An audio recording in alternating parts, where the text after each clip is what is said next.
Welcome to episode 8 of Better Wife, Better Life. Hello, you guys. Today, the topic is stonewalling. And if you're like me and you had no idea what that meant before you read about the four horsemen, it is essentially something like silent treatment, or that would maybe be the extreme version of it.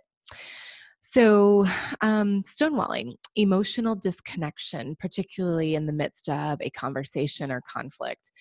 So, that's probably the best way I could pare it down is emotional disconnect. So, this is another one of the four horsemen from the Gottman's research. And it may not be so like I said, stonewalling may not be something as obvious as silent treatment. That's just the most extreme version I can think of. It might be coming home, slamming a couple of doors, and someone saying, "Hey, are you okay?" And your response is, "I'm fine."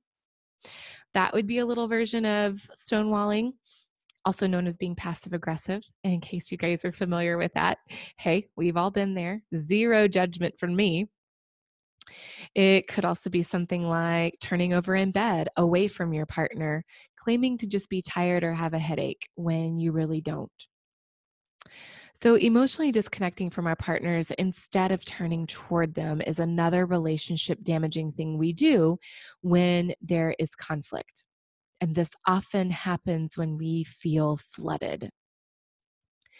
So in the Gottman's research, I think we talked a little bit about the love lab that they did research. I think it was more in the 80s. And the couples that they would have come into the apartments and they'd research over the course of a weekend, they had them hooked up to a couple different things that measured some physiological readings. And one of those things is a heart rate monitor, I guess is more accurate. And if you see a Gottman certified therapist, they may even have kind of a small heart rate monitor that you put on your finger while you're in session together and talking about a tough conversation. Gosh, of course, nowadays we have all sorts of things that are convenient to read our heart rate. So one of the things that happens with flooding is that our heart rate increases. And I believe with research, it's over 100 beats per minute. So, also, I know for me, like, because stonewalling, it's again in my marriage, neither of us do this a whole lot, especially now, but kind of in the beginning, I would be the one much more prone to do this.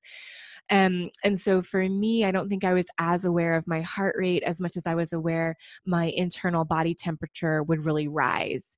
And I flush a lot or blush. A lot of people think that's really only associated with being embarrassed or something. But for me, it's also very much associated with anger or just some kind of really intense emotion, probably other than joy at that moment. And so my internal temperature rising is something that I can really feel whenever I'm beginning to feel flooded.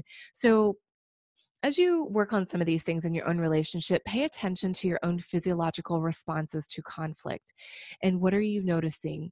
Because when we get flooded emotionally, the next thing that logically happens for us is that we shut down. And so it's kind of just that sense, if you've ever run a marathon or something like that, or even just any kind of long distance running and you hit a wall, they kind of talk about, I mean, it's almost like you just can't even imagine walking another mile. And so that's kind of what happens for us emotionally when we get flooded in a conversation or conflict. I've also flooding is not the only thing that precedes stonewalling. It may also just be this kind of pent up resentment or bitterness, again, that we haven't really explored or shared with our partners. And so stonewalling may be just kind of a response that happens after a lot of buildup of not talking about something. So in my own relationship, I never really did silent treatment, at least that I remember. I may have to get my husband to fact check me on that. But early on in our relationship, it would really just be more like saying, like, I'm done with this conversation, can't keep talking about this, not gonna keep talking about this. Maybe walking into another room, um, might be going somewhere by myself when normally my husband would have come with me, things like that. With my clients, I see a lot of stonewalling, and I do think that I believe Gottman research says men maybe are a little bit more prone to stonewalling, more in the sense of emotional disconnect. I think, to be honest, from my own experience in working with clients and just different people, I think women maybe are a little bit better at full blown silent treatment. So, I mean, I think that we all have our own versions of this, but with a lot of women that I've worked with over the years, I've heard a lot of silent treatment. Oh, we haven't talked for 3 or 4 days. Although within that, some men do that as well. I sometimes hesitate to do generalizations just because sometimes that's not a good thing, but I'm more so trying to kind of lean into what are some of particular areas of growth for a larger part of my listeners. But please know that this does not apply to everybody. Okay, there's always exceptions. But with silent treatment with my clients, I've also heard a lot of moms who did this, do this, or used to do this when my clients were growing up. And so, also, even though this podcast is really more about romantic relationships and all of that, I mean, please keep this in mind for your other relationships as well, with your family, with your kiddos, coworkers, that kind of thing. I hear a lot more what I call plausible deniability kinds of things when it comes to stonewalling.